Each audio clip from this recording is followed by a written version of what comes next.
Nice to meet everybody. I will say, yes, I am also a child care center owner.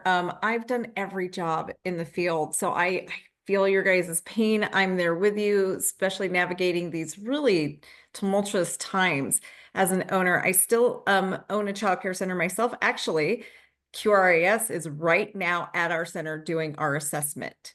As we speak, they're there now. So I'm a little bit like, I got to get down there as soon as this is over. I'm running down there to just give my staff support, but they're so amazing. I know they're doing great, even with me not there. So I've been doing this for a long time. And during COVID, I was actually fine. And that's what really inspired me to become a childcare business coach. And everything I teach you guys are basically things I've gone through and I've pretty much learned the hard way. And that's what I bring to you here is just things that I have learned the hard way. And this one today is something that's really near and dear to my heart. I definitely have had my share of covert toxicity and I've suffered for it. It has cost me a lot of money. For those of you who've been through this, you know. It is very, very costly dealing with toxic employees. And sometimes it can be very difficult to navigate that.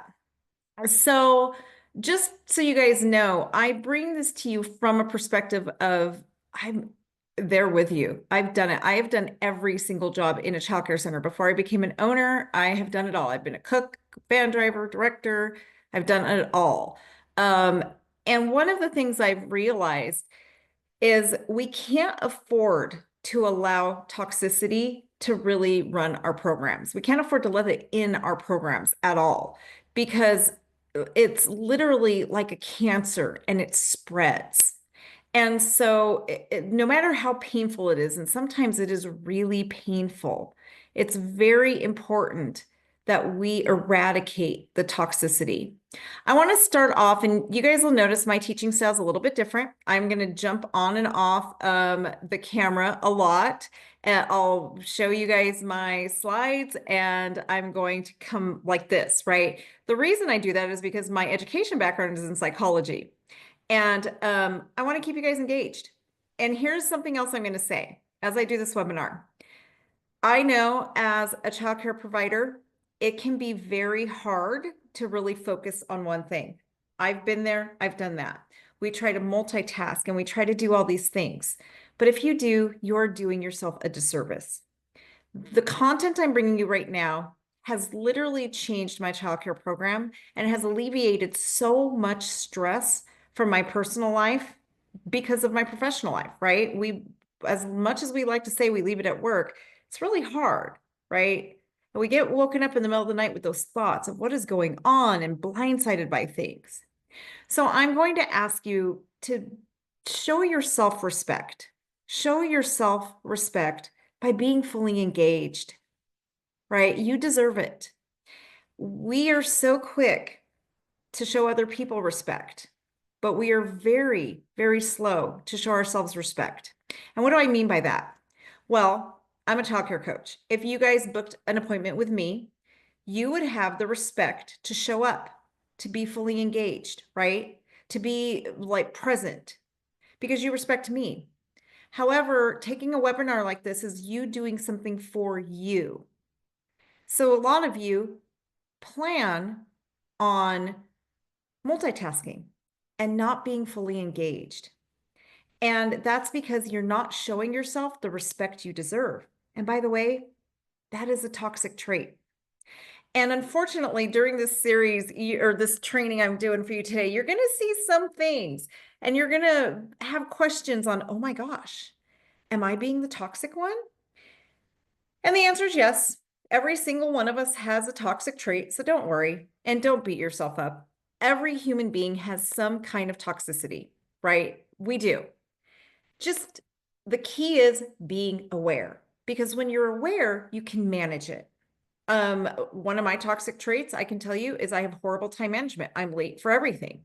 So because I'm aware of it, I can take steps to make sure I'm not disrespecting the people around me, right? Like I'm here for you guys on time today.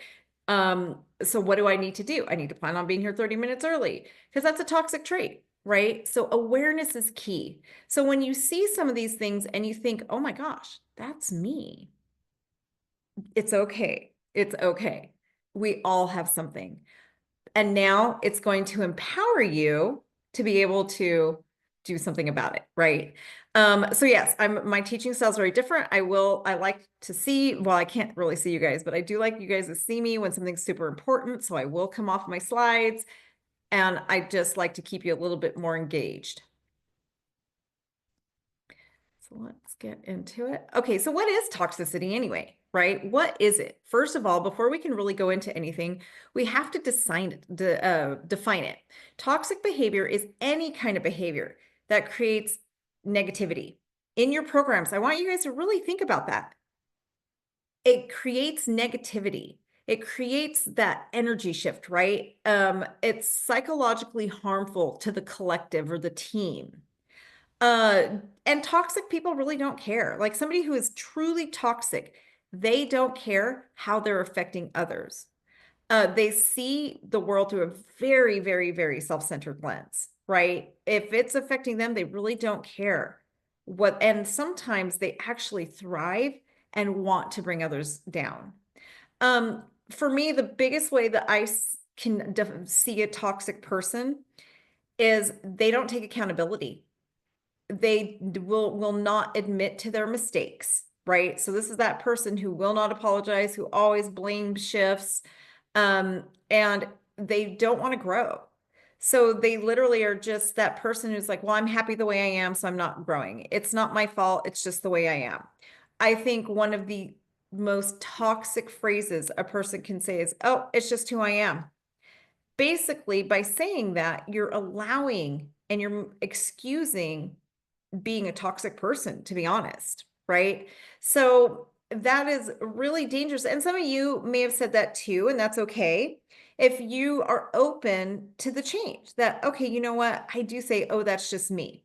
And I am making up that excuse. And as long as you can acknowledge that that's not healthy, it's not a healthy mindset. It is not just you. And yes, you can change. It's just probably something that happened to you, but it's really doesn't define you.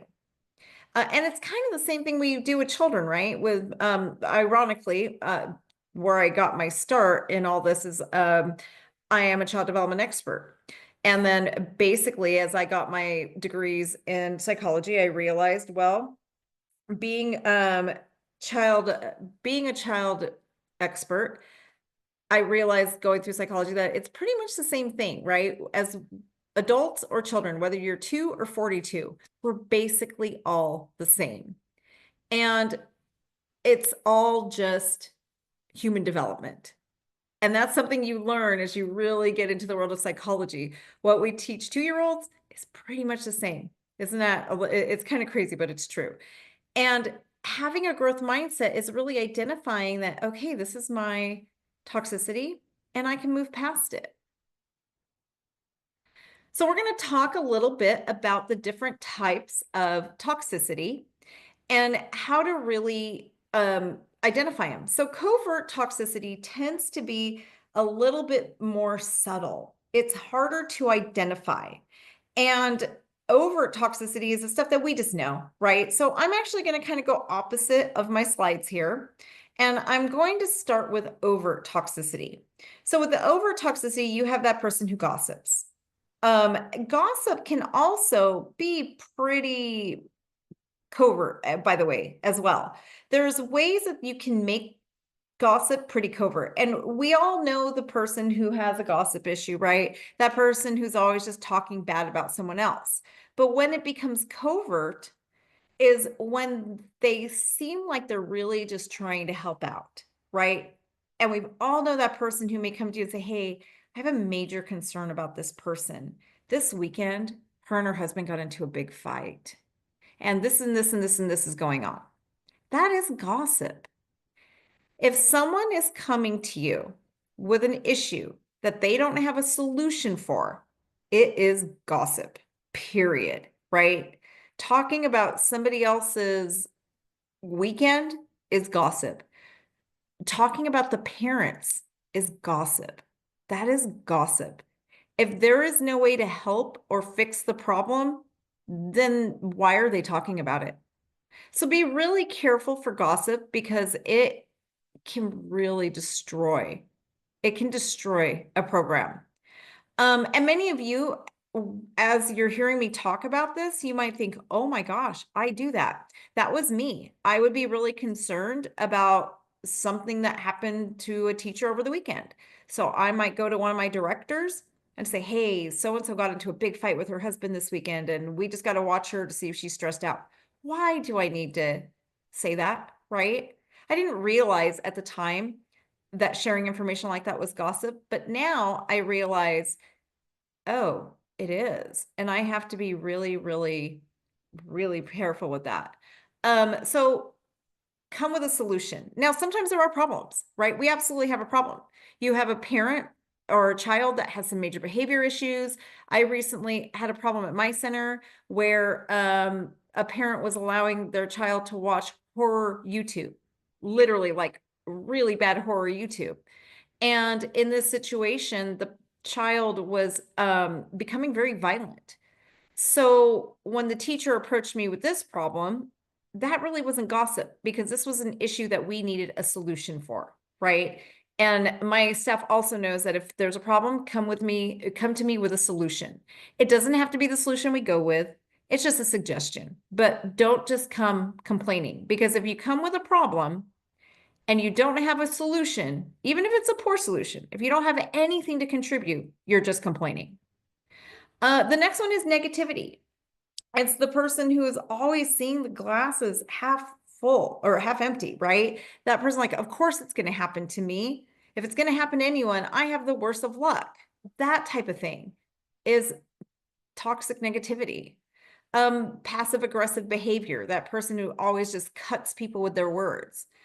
Victim mentality, right? And this one was actually surprising to me too, as I was studying this for this presentation and just for my own center.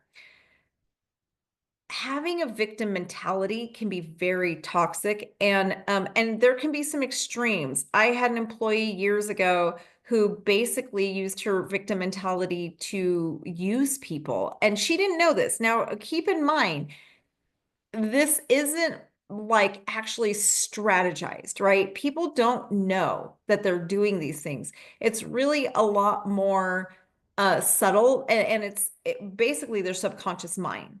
So a victim mentality is somebody who is pretty much that person who is always late because something happened, right?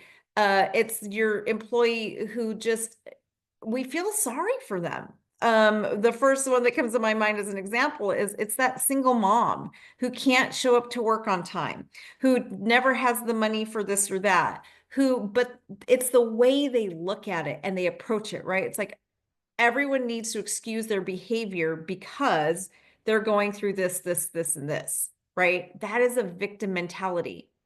And everyone does feel sorry for them and their hearts go out to them. And it almost makes it so I see managers not take action, right? Management doesn't take action because, oh, but look at what that poor person is going through. That's a really big issue. And that is a victim mentality that is toxic. It's the person who's controlling. It's got to be their way. Has to be their way. This was an issue, and it still is something I really, really struggle with, right? In order for me to step away when a few years ago, 4 years ago, my husband became, well, it was more than 4 years ago, actually about 8 years ago, my husband became terminally ill. And 4 years ago, he passed away. And during the time of me being his full-time nurse, I had to learn how to let go of being the director of my biggest childcare center that I owned. And it was a very difficult time because I wanted everything done my way. And so my toxic need for control was really hurting not just my center, but it was hurting my home life because my children needed me, my husband needed me, but I was so afraid to let go of the control of my program that it was kind of falling apart. And I had to come to a realization that my way is not the only way. And I have to let go of the process as long as the end results are the same, right? As long as we're keeping our high quality program that we're supposed and all of those things, that it's the result, not the process. So many of us A-type personalities, and if you're in leadership, you're probably an A-type personality. We struggle with this. It's like, this is the process. It has to be done this way. Well, honestly, I found that not only is that wrong, but sometimes my staff finds better ways to do things, and I just needed to let go. So being controlling, being super needy. How many of you, just let me know in the comments with a yes or no. How many of you knew that needy staff member is toxic? That person who always needs something.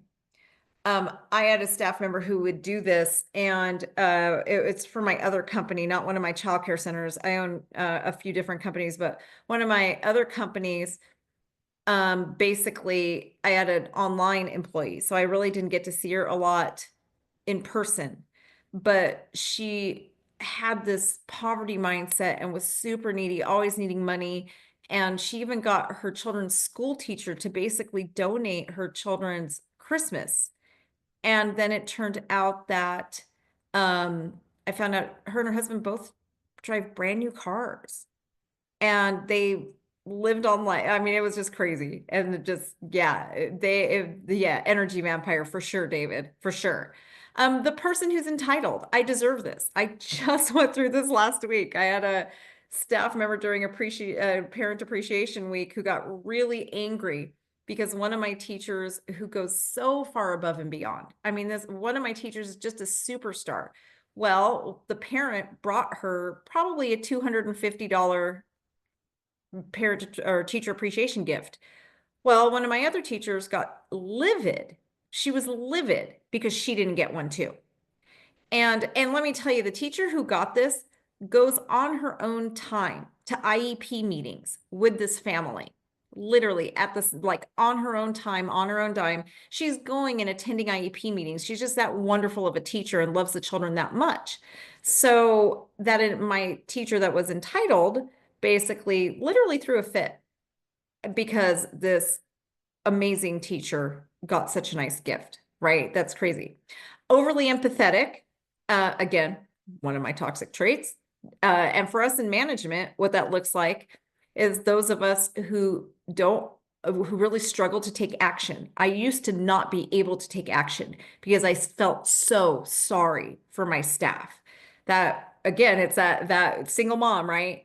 She's an hour late again. All of the things. She's crying in the classroom. She just can't hold it together. Really, she's not showing up and being supportive to the children or her co-teachers.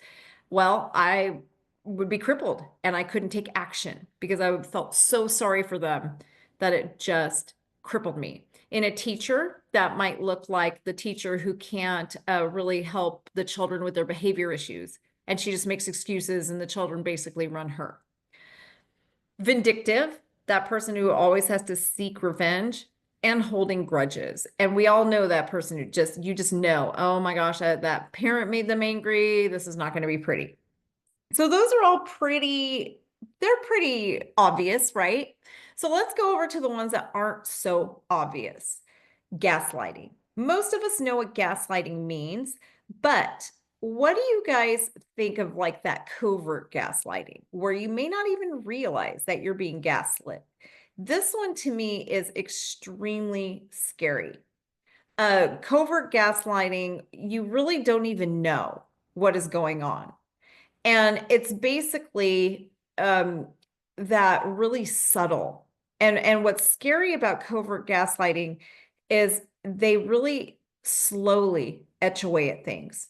And they slowly cause a lot of negativity by just putting little tiny hints here and there.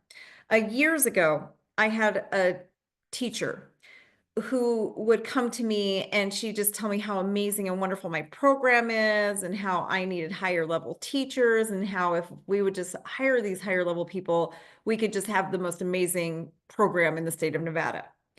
And then I found out that she was going to my teachers and basically just telling them, oh my gosh, you are such a great teacher. Hey, did Evelyn pay you overtime for that Saturday you worked or something? So I had a teacher that I absolutely loved, and she was in college and needed more hours.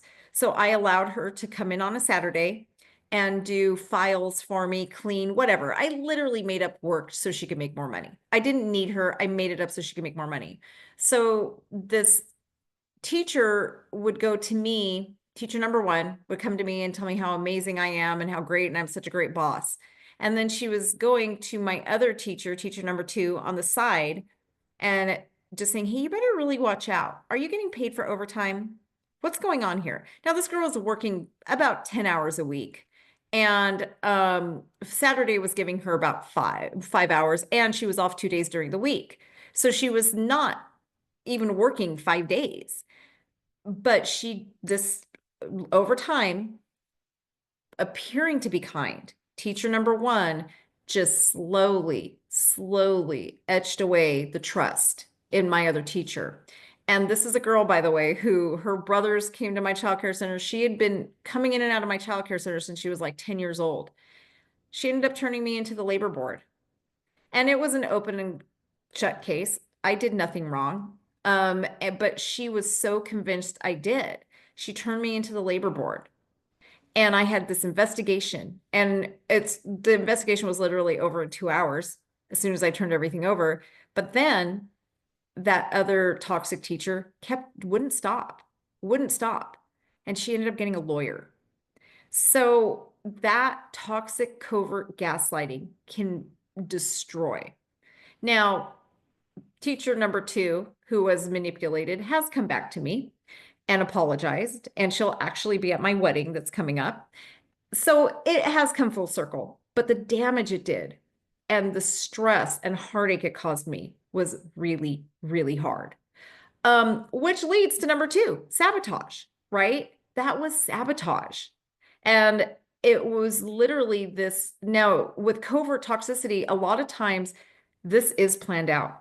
It's like these people play chess, literally. And what I'm describing is true narcissism. The term narcissist is really thrown around very haphazardly nowadays. And it is, I don't know, it's so overused and so the definition of it is just kind of skewed, but this was true narcissism. And I also want to mention that 1 in every 4 people can actually be diagnosed with narcissistic personality disorder. So that being said, if you have a larger staff, you probably do have somebody in your staff that has the disorder, right? So being really careful for those subtle things and protecting yourself, because those people literally play life like it's a chess game. They're always looking at what is my next move, and they're literally just manipulating constantly, right? Superiority complex. They think they're better than everybody else. This same person I'm talking about, she thought she was the greatest teacher. She actually came from Beverly Hills at a very high-end childcare program that did care for a lot of the stars in the United States, their children. And so she always treated the rest of my staff like they were beneath her. And she even made me feel like it was an honor to have her. She would constantly remind me what caliber she was, right? So be really careful when you have those teachers who are constantly reminding you how amazing they are. And they make you feel, right? They literally make you feel like, oh my gosh, maybe I am lucky to have them. I have to hold on to them so hard because I'm so lucky to have this person. Be really careful for those people. Also leads to self-centeredness, doesn't it? People who are destructively critical. When I'm doing interviews, this is one of the biggest things I look for. And my interview questions are literally geared towards figuring out who is a covert toxic person, because they are the most detrimental to your center. So I'll ask things like, tell me what you would change about your last manager.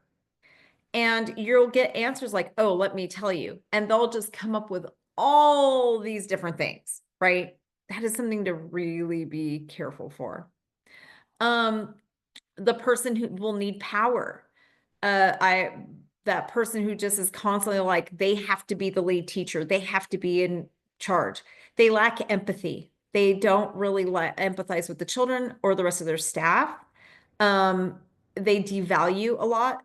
Same example with the teacher I've been going through, telling you guys about. She devalued me, right, by making me feel like she was so superior and the rest of my staff that we were honored to have her.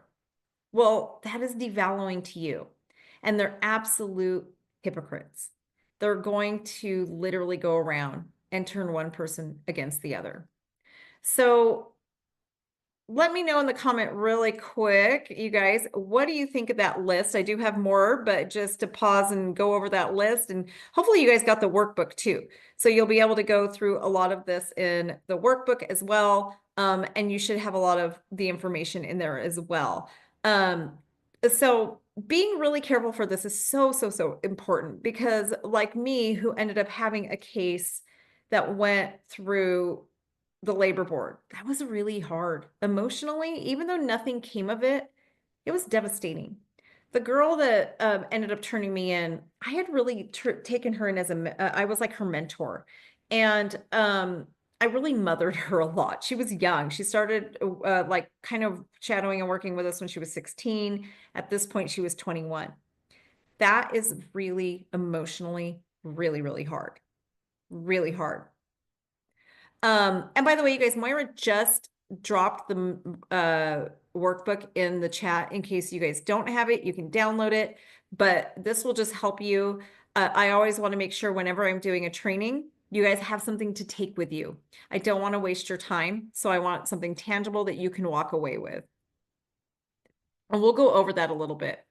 So at the core of toxicity is a lack of emotional intelligence, and it's really wounding. I don't know if you guys can see, I actually took this picture that's on the slide in Florida, but can you guys spot the alligator? Can you spot this beautiful, peaceful looking, calm, little gorgeous pond? And it looked like it was in the middle of paradise.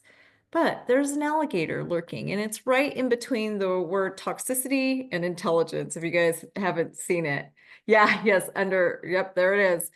But that's really what they are, right? You have this gorgeous oasis and you may have a wonderful program. But if you have that covert toxic person, you have an alligator in your mix. So the components of emotional intelligence are very important to understand and know, because ability to manage your own emotions and understand everybody's emotions is so important. So think about this also for your toxic employees. Can they manage their own emotions? Do they understand others' emotions? Well, that does take self-awareness, right? And that's why it's so important for us to know self-awareness, because we can deal with our toxic traits. It takes self-regulation. It's not enough to know. Now, can you do something about it? Now that we know, can you self-regulate? Decision-making ability. Can you make logical decisions? Really take the emotion out of it sometimes. The social skills, and of course, empathy. If you're not capable of empathizing and feeling someone else's pain, then really the rest of this isn't going to happen. So how do you deal with these toxic behaviors? First, really identify the behavior. And I'm going to show you guys, I'll share my screen where the workbook is so you guys can see it. And we're going to go through this a little bit. I did give you guys some different things that will help you get to this, like identifying, plan, and implement. So you want to identify the behavior and what negative impact it is having on your staff and you, right? How is it affecting your childcare program? Plan, construct an action plan, prepare for a conversation, and to confront the issue. Because one of my toxic traits is I am overly empathetic. This is really hard for me.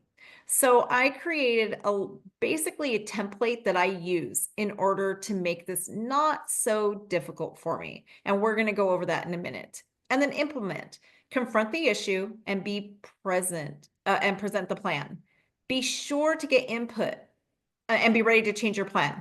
Now, I will tell you that there has been times where I have identified the behavior and the negative impact. I've created a plan and I've constructed my conversation. I have gone into a meeting and I've presented the issue. And the reason it's so important to be sure to get input and be ready to change your plan and to listen is because I was wrong, right? I will tell you right now, I've had it happen more than once in the years I've done this. I've identified and planned, but what happens is we construct stories in our head, right? Everything we do, everything, life becomes a story. So what happens is we have bits and pieces of information we get in these stories, okay? And we're only seeing a snippet, but our brains fill in the blanks. So imagine reading a book and skipping every other chapter. Your brain is going to fill in the blanks of what happened, but it may not be accurate, right? And that happens to us a lot, where our brains fill in these gaps that are wrong. And that's why when you're going through this, it's very important to be open-minded, get their input, and be ready to shift. And it is okay. You don't have to have an answer right there and then. It's okay to say, okay, well, with this new information, I'm going to have to do a little bit more thinking. Why don't we take a break from this conversation? And in 1 to 2 days, I'll get back to you, right? Give yourself the grace. You don't have to have an answer immediately. Give yourself the grace for one, make sure you're not being manipulated, because that can happen too. They can present information to you and you could kind of be like, oh my gosh, I had no idea. But in reality, you're just getting manipulated. Two, it could be that you're really just wrong, right? So give yourself some time to make sure and process and investigate, ask questions, investigate. But sometimes we are wrong. And I'll say, like, just be ready for that, just in case. And then implementing, be sure to monitor progress. So important. I give myself dates and I put them in my calendar. I put them straight into my Google Calendar because I know if I don't do that, I'll forget to follow up. 3 months will go by, the problem happens again, and suddenly I remember, oh my gosh, I forgot to follow up on this. I didn't do it. I should have done this. And here I am back on the hamster wheel dealing with the same problem. So, oh, that doesn't show really well here. I'm going to go over, this is the natural human response cycle. Every single one of us goes through this. And my slide is a little cut off here on the presentation mode. I don't know how to change it, but I will tell you what it says on top here. So basically, and we're going to go into this in detail in it. I believe this should be in your workbook. As soon as I start sharing, I'll show you guys, but every one of us has a situation, right? And remember, situations are neutral. We assign value to situations, and you and I can go through the exact situation and completely interpret it as something different. For example, in my company that brings you these type of presentations, my colleague and I who work together, an email came through. Her and I had two completely different interpretations of the email. And the reason that is, basically, just let me put a label on it. The email is the situation. We now need to deal with how are we going to respond to this email, right? Well, she formed a perspective on the email, and I formed a completely different perspective on the exact same email, because it's based on our life situations, right? What we're going through currently and our past up to our childhood. Your perspective is formed based on your personal life experiences. Now, I have a neurological disease. I have narcolepsy. And for those of you who have never heard of narcolepsy, narcolepsy is a sleep disorder. And it causes me to actually need naps during the day. And if I am not really being diligent, I will pass out, right? So when I was first diagnosed, and actually it was when I first started getting sick and the doctors didn't know what was wrong with me, I was exhibiting some really strange behaviors. And one day I went grocery shopping. I don't remember what I went shopping for, but I live in a small town. And I think there was a birthday party or something, but in my cart, there was a bottle of tequila. And I think it was my husband's birthday. I was throwing him his 40th birthday party. So there was a bottle of tequila. And all over town, rumors went around that I was an alcoholic because somebody ran into me and saw that bottle of alcohol and also knew that my behavior had changed. I was falling asleep everywhere, right? So, based on her perspective of life, which is dealing with alcoholics and seeing that, she assumed I was an alcoholic. Had no idea I was actually sick. I have a neurological disease, literally. And it does a lot to me. It's sometimes I trip up on my words, different things like that. And so her life experiences made her create a perspective of me that caused thoughts to go through her head, right? And then those thoughts cause your emotion. So what kind of thoughts is she having? Oh my gosh, I don't want my children at her center. She's an alcoholic. No wonder she's doing all of these things. So now she's angry. For the example of Christina and I getting the same email, one of us took it personally, one of us didn't, right? So your perspective causes your thoughts. And those thoughts, what's going through your head, is what ends up causing your emotions. So again, every situation is neutral. It's our perspective that causes the thoughts that assign it emotions. So if something hurts your feelings, if something makes you angry, all of that is really neutral. It's our life's perspective that causes it to feel a certain way, right? And then those emotions cause our response.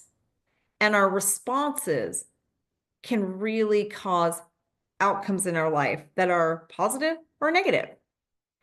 So really think about that. Viktor Frankl has a famous, amazing quote, one of my favorite in the world that I constantly remind myself, that says there's a moment between stimulus and response. And if you can pause in that moment, I can't remember the rest of the quote now, it can change everything, right? And I'm paraphrasing on his quote, by the way. He says it much more beautifully. But it is really the truth, right? Stimulus is the situation, and everything happens so quickly. Your perspective is formed, the thoughts are formed in a second. All of this is happening in your brain in a second, literally. But now, instead of just responding, imagine if you can pause.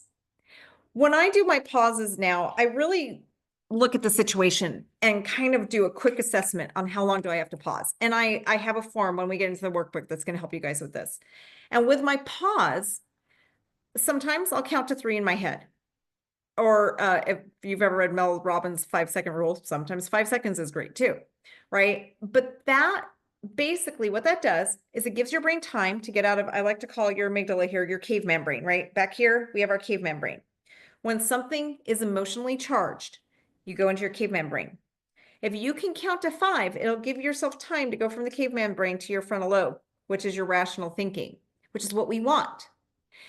At that point, I'm going to see if this is big enough, I may not get to deal with it until tomorrow, right? If it's a big, big deal, I may have to sit on this till tomorrow. I may have to sit on this all weekend because it's that big, or the 5 seconds is enough too. So really understanding yourself and knowing, and I love that David put giving yourself grace. Yes. And it's for something else, but still at this point, give yourself grace and don't think you always have to respond. If somebody pushes you to respond and they can't give you that grace, that's toxic too. That is very toxic. Someone who cannot give you that time to respond. And Regina in the comments says it's important to see another's point of view, right? Oh, you wrote a book. Awesome. Leadership lessons. Great. And in order to see someone's point of view, though, you have to give yourself that moment to pause. You really do. Otherwise, you're going to be so stuck in your head and your own perspective and your own life experiences that you're not going to be able to see their perspective, right? Think about the biggest things in life you regret. how could you have changed it? The words that come out of our mouth, words are so powerful. How could you have changed those experiences if you had just given yourself time to pause and think? And allowing yourself enough time is vital. And if someone is pressuring you not to take that time, just know they're toxic. That's pretty toxic. I mean, and I don't like labeling anybody. Their behavior is toxic. I'm not going to say they are, their behavior. That is toxic behavior. And that's probably some kind of wounding inside that person. So, very important. I'm going to skip. You guys can do this if you need to find me on social media. I do trainings all the time, but I want to jump over to the workbook. We can come back to that. And I am going to actually get back there and look at the workbook so we can go through some of this information I have here for you on how to deal with these things. And let me put this in presenter mode. Will it let me, we're going to leave it like this really quick because it's a workbook. It's probably not going to let me, but that's okay. So basically, I have some questions here just to help you to deal with these hard situations. And this is when I started doing this process, these are just things that I would go through myself to help me really understand and go through all of these issues, just so I understood and made sure I was not going down the wrong way. And I was giving myself that time to pause, right? In the beginning, I get this is going to take you some time, but the time that it will take you will change your life. And one of the things I like to put in perspective is if you can save yourself years and years and years worth of turmoil over taking a little bit of time today, is it worth it? Right? Is it worth it? So, and by the way, once you do this, it's a muscle. Your brain is a muscle. The more you do it, it will become like second nature. You're not going to need to go through this one by one anymore. So just keep that in mind. So basically, the first thing is I describe the situation from an objective format.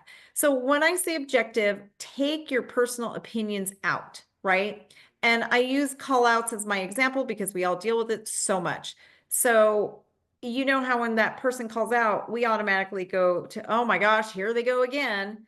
Well, let's just put facts. Take that here we go again thinking out, just the facts, right? Write down your thoughts that went through your head. Now, first, you're going to define the situation with just facts, not opinion. Okay. And this one can be a little hard to understand. So I'm going to give you a teacher situation in a classroom. Let's say there's a child that goes over to the blocks and steals a block from a child and hits them. Well, the teacher might write up an incident report that says something like, this child was angry because he wanted the blocks. So he went over, took it, and hit the child. Well, how true do we know that is? We don't know if that's really what happened. Now, if we take and just look at the objective, it's Billy walked over to Sam, removed a block from his hand, and then struck him, right? That is just facts. What if he really wanted to play with Sam? But now if the conjecture is what makes it skewed, right? That's when we're putting our perspective in. So I do want you to acknowledge your perspective though. Write down your thoughts, but we want to separate them. We want to separate the facts from our conjecture, right? Write it down. What is it that we felt, we thought? And then ask yourself, what button is this pressing in me? Why is it triggering me? What is triggering these thoughts? For me, it's the fifth employee that maybe called in this month, right? So that's what's triggering it. What emotions are my thought causing me? I'm annoyed, I'm upset, flustered, whatever. How do I want to react? Well, I want to get angry. I want to call that employee that's trying to call in again and tell them to get to work, right? What thoughts am I having that are unhelpful or not supported? And what would someone who has no background information, if someone's outside my fishbowl, what would they say? Would they have the same thoughts? How would I react based on my response strictly? Or how would I respond on the facts? And if I took my emotions out of it? If you were the staff member in question, why do you think you're doing this? Will this employee, family, whatever you're dealing with, affect your center? What will be most helpful for your program in this situation? What is my ideal outcome? I like to think of my magic wand outcome. If I had a magic wand, how would I make this turn out? And what actions can I take now in order to achieve that? So here's a little worksheet. You guys can make several copies of this and use this as something also. What is the problem? Is it really a problem or is it an opportunity or a challenge, right? Everything can be an opportunity for growth. If we reframe problems and think, oh, this is an opportunity for me to get this new muscle, right? And to grow, it really will help you with the perspective. What will be the result if I don't address the issue? Such an important question because so many times we allow for bad behavior because we are afraid to lose people. It's so hard to hire right now in our culture that we get so scared to do anything about it that we're creating our own disasters and we're allowing our teams to hijack our programs because we're so afraid to take action. So really understanding what will the results be. Um, when and how did this become an issue? How would you like to see this resolved? And what have you already tried?